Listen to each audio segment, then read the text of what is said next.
Deməli, mən şemalardan danışmaq istəyirəm. Çox sual gəlir ki, mən niyə hər şeyi təkrar-təkrar edirəm? Niyə mən bir şeyin döngüsündən çıxa bilmirəm? Niyə eyni hadisələri dönüb-dönüb yaşayıram?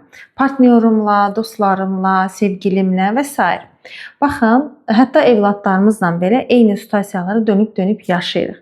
Şemalar nədir? Bu barədə məlumat verim. Şemalar bizim uşaq vaxtı yaranan sxemlərimizdir. Yəni o sxemlər yaranır münasibətlərdə, həyat haqqında, hər şey haqqında bir sxem yaranır. Bunu belə bir misal gətirim.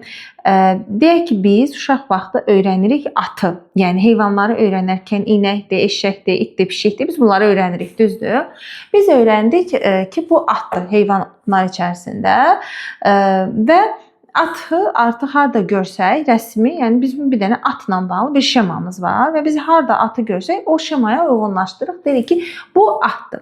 Ancaq bir gün zooparka gedirik valideynimizə və orada zebra görürük. Və biz nə edirik? Zebranla bağlı bir xüsusi bir şemamız olmayıbdırsa, yaradılmayıbdırsa, biz onu götürürük atın şemasına uyğunlaşdırırıq. Yəni deyirəm ki, bu da atdır. Görürsüz, uşaq deyir ki, bu da atdır.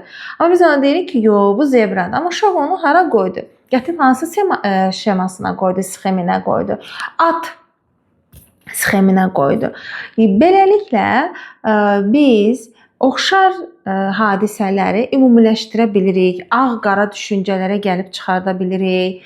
İnsanları rənginə görə, saçına görə, boyuna görə, elə bir hər hansı bir davranışa görə dəyərləndiririk. Yəni beynimizdə öncədən yaranmış şemalara uyğun öz həyatımızı yönləndiririk. Əgər mənim sevgi ilə bağlı bir güvənsizlik şemam varsa və yaxud da bir qarşı cinslə bağlı bu xəyanət, kişilər hamısı xəyanət edir deyə bir şema yaranıbdırsa, qarşı cinsi bu şemama uyğunlaşdıracağam ya da ki, bu şemama uyğun bir partnyor tapıb şemamı doğru çıxardacağam. Şemaların kimyası var. Nə deməkdir bu? Şemaların kimyası və biz o şemaya inanırıq və onunla həyatımızı davam etdiririk. Şemaların belə bir xüsusiyyəti var ki, öz varlıqlarını davam etdirmək istəyirlər. Yəni sübut eləməyə çalışır ki, mən doğruyam. Yəni düşüncə şeması. Biz onu doğrulamağa çalışırıq. Deyirik ki, bu şemadır. Necə yəni? Ta ki biz o şemanın əvvəlini, yəni sorğulayıb əlavə bir şema yaratmırıqsa onunla bağlı o davam edir. Və biz böyüdükdən sonra bu fərqindəlik yoxdursa, bununla bağlı öz üzərimizdə işləmiriksə, bundan xəbərimiz yoxdursa, o şemalar çox rahatlıqla öz varlıqlarını sürdürürlər və beləliklə biz təkrar-təkrar döngülərə giririk.